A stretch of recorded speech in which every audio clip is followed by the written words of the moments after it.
तो दोस्तों, आप सभी का अपना YouTube channel K2N solution education में स्वागत है। आज आप सभी के बीच लेकर आए हैं भारतीय संविधान से जुड़े महत्वपूर्ण तथ्यों के बारे में। हालांकि यह SSC, RRB, NTPC, UPSC, bank, state for all exam के लिए ये महत्वपूर्ण होने वाला है, तो इस वीडियो को देखना ना भूलें।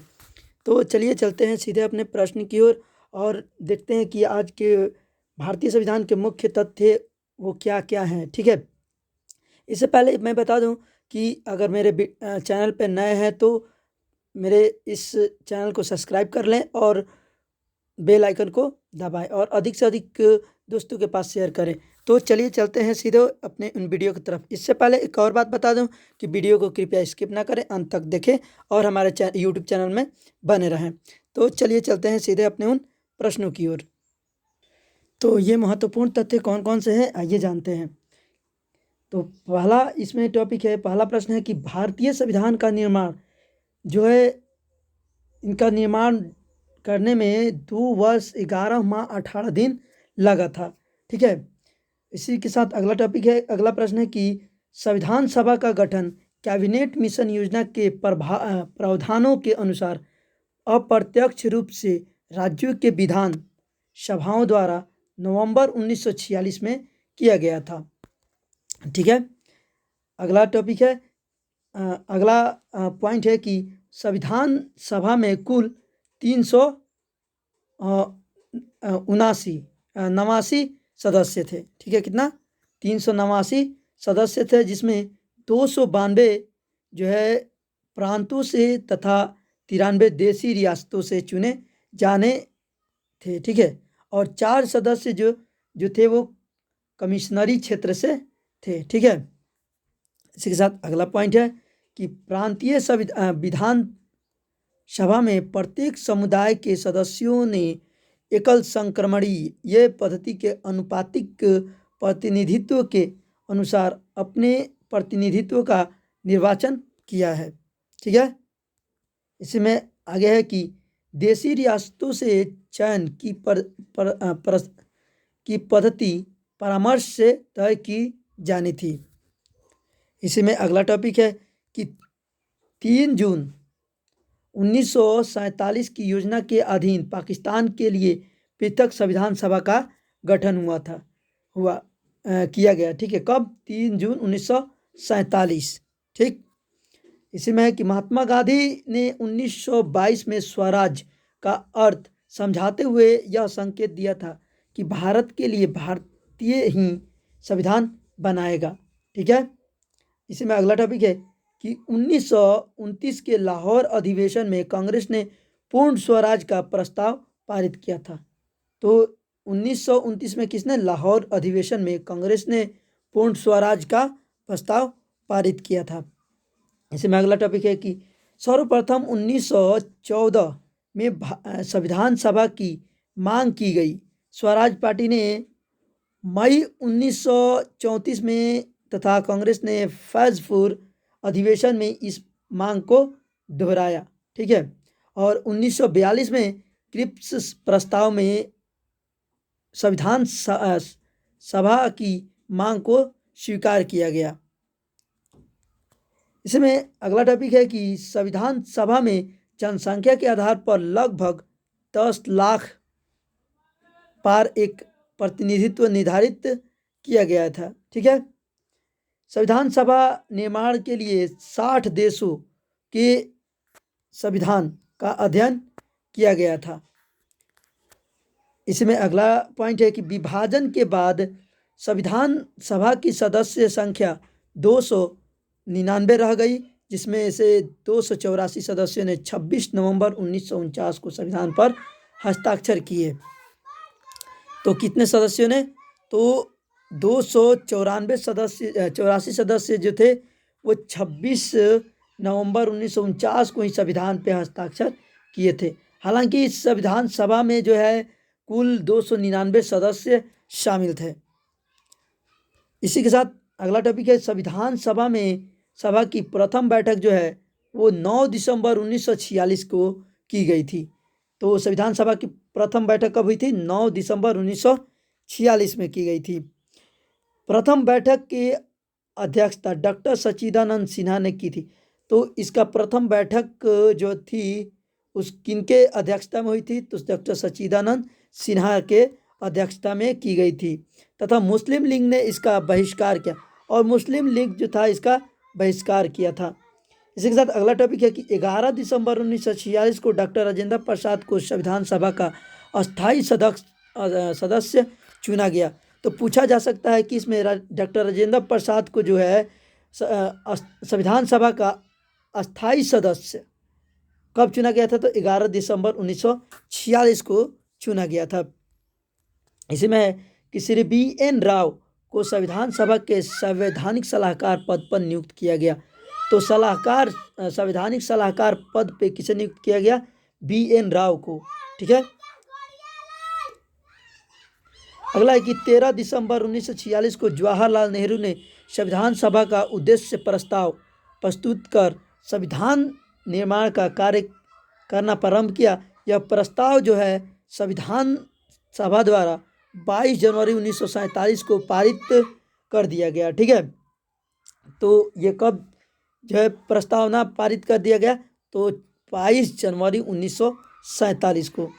इसी के साथ अगला इसी में पॉइंट है कि संविधान निर्माण के लिए विभिन्न समितियां जैसे प्रक्रिया समिति, वार्ता समिति, संचालन समिति, कार्य समिति, संविधान समिति, झंडा समिति, प्रारूप समिति आदि का निर्माण किया गया। ठीक है, तो ये समितियां हैं जो विभिन्न कई प्रकार की हैं जिनका निर्माण किया गया।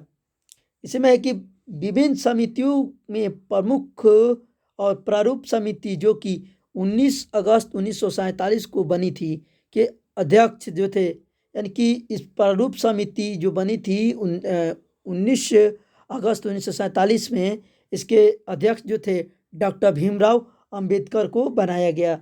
इस समिति के अन्य सदस्य थे N गोपाल स्वामी अय्यर, अलादी कृष्ण स्वामी अय्यर, मोहम्मद सादुल्ला, KM मुंशी, BL बित्तर तथा DP खेताल। ठीक है, खेतान। कुछ समय बाद BL मित्तर के स्थान पर N माधव राव तथा DP खेतान की मृत्यु के बाद TT कृष्णामाचारी को इस समिति में सम्मिलित किया गया। ठीक है,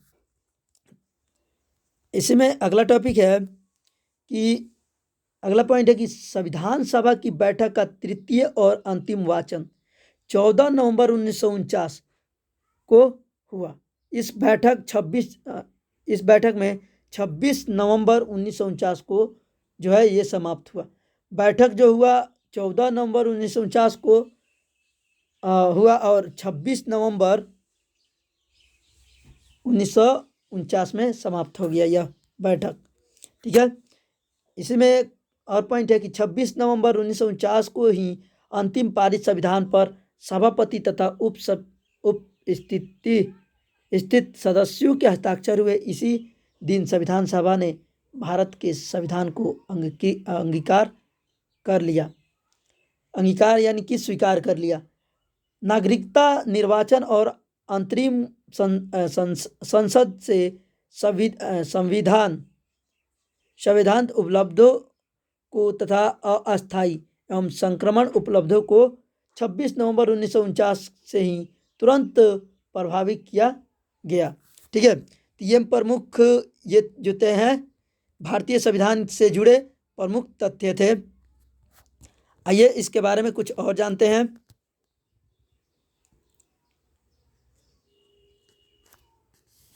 जैसे संपूर्ण संविधान जो है 26 जनवरी 1950 को लागू किया गया और 26 जनवरी 1950 को ही भारत को गणतंत्र घोषित किया गया। डॉक्टर राजेंद्र प्रसाद को भारत का प्रथम राष्ट्रपति नियुक्त किया गया। संविधान सभा को ही आगामी संसद के चुनाव तक भारतीय संसद के रूप में मान्यता दी गई। ठीक है, तो 26 जनवरी 1950 को इतने कार्य जो हुए, राजेंद्र प्रसाद जो हुए राष्ट्रपति 26 जनवरी 1950 को ही बने। ठीक है, इसमें अगला टॉपिक है कि डॉक्टर भीमराव अंबेडकर को संविधान का पिता यानी कि फादर ऑफ कॉन्स्टिट्यूशन कहा जाता है। ठीक है, यानी कि संविधान का जो पिता है, पिता किन्हें कहा जाता है, तो डॉक्टर भीमराव अंबेडकर को।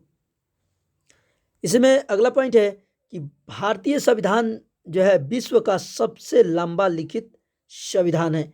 तो पूछा जा सकता है कि सबसे लिखित लंबा संविधान कहाँ की है, तो ये भारत की है। ठीक है, भारत की है।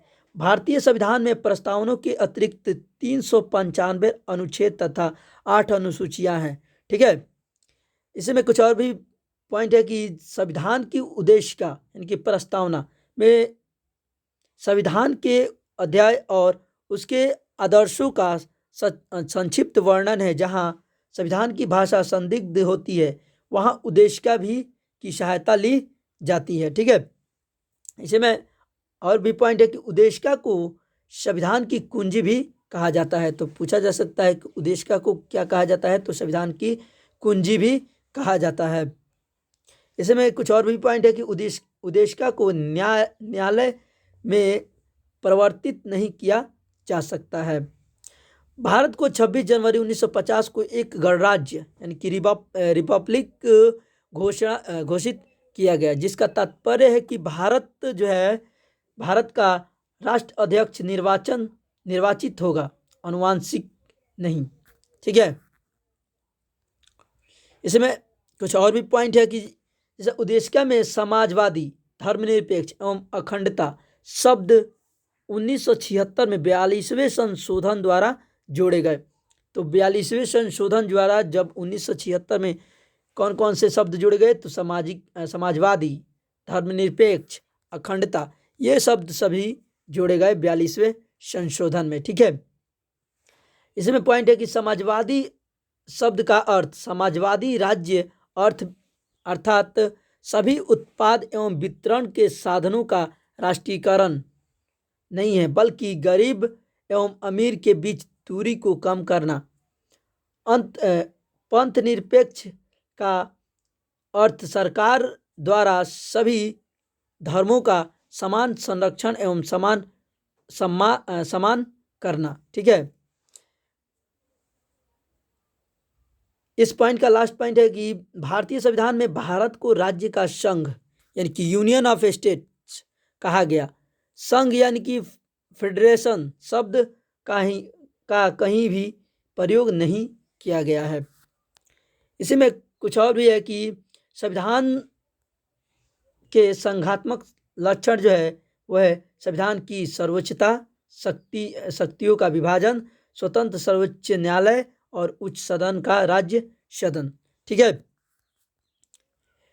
इसमें और भी पॉइंट है कि संविधान के एकात्मक लक्षण जैसे एकल नागरिकता, एकल संविधान, केंद्र सरकार को राज्य सूची के विषय पर भी कानून बनाने का अधिकार, आपातकाल उपलब्ध, केंद्र द्वारा राज्य की सीमाओं या नाम परिवर्तन का अधिकार, एकीकृत न्याय व्यवस्था, ये सभी जो है ये संविधान की एकात्मक लक्षण है। ठीक है, इसमें कुछ महत्वपूर्ण तथ्य है जैसे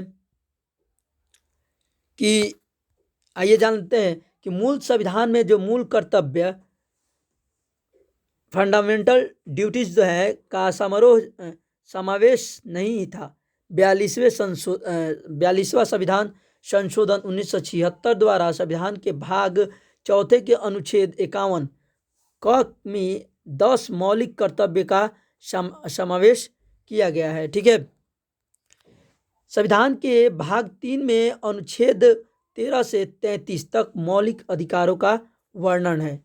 ठीक है, संविधान के भाग 4 में अनुच्छेद 36 से 51 तक राज्य के नीति निर्देशक तत्व दिए गए हैं। ठीक है, इसमें कुछ और पॉइंट है कि अधिकांश नीति निर्देशक तत्वों का उद्देश्य आर्थिक तथा सामाजिक लोकतंत्र की स्थापना करना अर्थात कल्याणकारी राज्य की स्थापना करना है, जिसका संकल्प उद्देशिका में लिखा गया है। नीति निर्देशक तत्व न्यायालय में परिवर्तनीय है। ठीक है, इसी के साथ कुछ और भी पॉइंट है कि जैसे 2 अक्टूबर 1952 को राजस्थान में सामुदायिक विकास कार्यक्रम लागू किया गया। तो पूछा जा सकता है कि राजस्थान में सामुदायिक विकास कार्यक्रम कब लागू किया गया, तो 2 अक्टूबर 1952 में। इसी में अगला पॉइंट है कि 2 अक्टूबर 1959 को नेहरू जी ने नागौर में प्रजातांत्रिक विकेंद्रीकरण की योजना का श्री गणेश किया, जिसे पंचायती राज्य कहा गया। ठीक है, राजस्थान प्रथम राज्य है जहां सर्वप्रथम संपूर्ण राज्य में पंचायती राज व्यवस्था लागू की गई। तो पूछा जा सकता है, ये प्रश्न भी हालांकि कई बार कई एग्जामों में पूछा गया है कि सर्वप्रथम पंचायती राज्य जो व्यवस्था थी वो कहाँ से शुरू हुई, तो वो थी राजस्थान से। भारत के जो है एक राज्य है राजस्थान, वहाँ से ये जो है ये पंचायती राज व्यवस्था जो है शुरू की गई। इसी के साथ अगला इसमें पॉइंट है कि बलवंत राय मेहता समिति तथा अशोक मेहता समिति का संबंध पंचायती राज व्यवस्था से है। ठीक है, योजना आयोग एक गैर संवैधानिक संस्था है। तो योजना आयोग क्या है, एक गैर संवैधानिक संस्था है। भारत का जो देखिए सबसे बड़ा लिखित संविधान जो है वो भारत का ही लिखित सबसे बड़ा संविधान है। ठीक है, इसमें कुछ भारत के स्रोत हैं। ठीक है, जैसे संसदीय प्रणाली कहाँ से लिया गया है, तो ब्रिटेन से। मौलिक अधिकार कहाँ से लिए गए, तो संयुक्त राज्य अमेरिका से। उपराष्ट्रपति का पद जो है संयुक्त राज्य अमेरिका से। सर्वोच्च न्यायालय जो है ये भी संयुक्त राज्य अमेरिका से। संघात्मक व्यवस्था जो है कनाडा से। और नीति निर्देशक तत्व आयरलैंड से। आपातकाल सम उपलब्ध जर्मनी से। मौलिक कर्तव्य 100 संघ से यानी कि, और समवर्ती सूची जो है ऑस्ट्रेलिया से। यानी कि ये जो भारत के संविधान में जो है मुख्य स्रोत जो है ये यहाँ इस देशों से लिया गया है। ठीक है, ये मौलिक अधिकारों को। ये कुछ और भी जैसे अगला टॉपिक है कि 1964 तक के महत्वपूर्ण संविधान संशोधन के बारे में आइए जानते हैं। 1951 से लेकर 1964 तक के प्रथम संशोधन जो है 1951 में स्टार्ट हुआ, जिसमें इस संशोधन में बताया गया कि मौलिक अधिकारों में समानता, स्वतंत्रता तथा संपत्ति को सामाजिक हित में सीमित किया गया। भूमि सुधार को 9वीं सूची में रखकर उसे न्यायालय के अधिकार क्षेत्र से बाहर किया गया। ठीक है, तो ये किस संशोधन में हुआ, ये प्रथम संशोधन 1951 में किया गया। फिर दूसरा संशोधन जो हुआ 1953 में वो हुआ, उसमें बताया गया कि राज्यों का जो है संसद में प्रतिनिधित्व होगा। ठीक है, इसमें ये जो है दूसरा संशोधन 1953 में ये बताया गया। इसी के साथ अगला संशोधन है तीसरा संशोधन 1954 में। समवर्ती सूची में कुछ विषय जैसे कच्ची कपास, खाद्यान्न, पशुपालन एवं संवर्धन जोड़ा गया। कब, 1954 यानी कि तीसरे संशोधन में ये सभी चीज़ें जोड़ी गई। उसके बाद 1956 में जब 7वां संशोधन हुआ तो उसमें राज्यों का पुनर्गठन 14 राज्य तथा 6 केंद्र शासित क्षेत्रों को जोड़ा गया। ठीक है, तो ये 7वें संशोधन यानी कि 1956 में ये सब जोड़ा गया। उसी के साथ अगला संशोधन जो है 1960 जो 9वें संशोधन था। ठीक है, इसमें बरूबाड़ी क्षेत्र पाकिस्तान को सौंपने से संबंधित है। ठीक है, तो इसमें जो है ये जो है बरूबाड़ी एक क्षेत्र है जो पाकिस्तान को सौंपने से संबंधित है। ये जो संशोधन हुआ वो 9वें संशोधन 1960 में ये संशोधन जो है इस कार्य के लिए किया गया। इसी के साथ अगला जो संशोधन है वो 1961 में हुआ जो 10वां संविधान संशोधन था। ठीक है, जिसमें बताया दर्रा एवं नगर हवेली को भारत का अंग बनाया गया। तो दर्रा एवं नगर हवेली को क्या किया गया, भारत का अंग बनाया गया। किस संशोधन में, तो 10वें संशोधन जो 1961 में हुआ। ठीक है, इसी के साथ अगला पॉइंट है कि गोवा, दमन एवं दीव को भारत का अंग बनाया गया किस संशोधन में? तो 12वां संशोधन 1962 में गोवा, दमन, दीव को भारत का अंग बनाया गया। किस संशोधन में? तो 12वां संविधान संशोधन 1962 में। इसी के साथ अगला संशोधन है जो नागालैंड को भारत का नया राज्य घोषित किया गया। तो नागालैंड को क्या किया गया? भारत का नया राज्य घोषित किया गया। किस संशोधन में? तो 13वां संशोधन, जब जो 1962 में ही हुआ, 13वां संशोधन। ठीक है, तो 12वां और 13वां दोनों 1962 में ही हुआ और 14वां भी 1962 में ही हुआ, जिसमें बताया गया कि पांडुचेरी को भारत का अंग बनाया गया तथा संसद को संघ राज्य क्षेत्रों में विधानमंडल तथा मंत्री परिषद बनाने का अधिकार दिया गया। ठीक है, तो ये भी 14वें संशोधन 1962 में हुआ। ठीक है, ये 1962 में ही हुआ, 14वें संशोधन में। ठीक है, इसी के साथ अगला जो संशोधन था वो था 17वां 1964 में। स्टेट पुनः परिभाषित न्यायिक पुनरालोकन से कुछ नियमों को छूट, ठीक है, कुछ छूट मिला। जो ये संशोधन था वो 17वां संशोधन 1964 के तहत था। तो आज का ये महत्वपूर्ण टॉपिक था। अगर कमेंट बॉक्स में कमेंट करके बताइए कि ये वीडियो कैसा लगा, और इससे रिलेटेड और वीडियो चाहते हैं तो कमेंट बॉक्स में कमेंट करें। और आप लोगों से रिक्वेस्ट है कि लाइक, शेयर और सब्सक्राइब करना ना भूलें। तो चलिए मिलते हैं अगले दिन नेक्स्ट वीडियो में। Thank you for watching this video.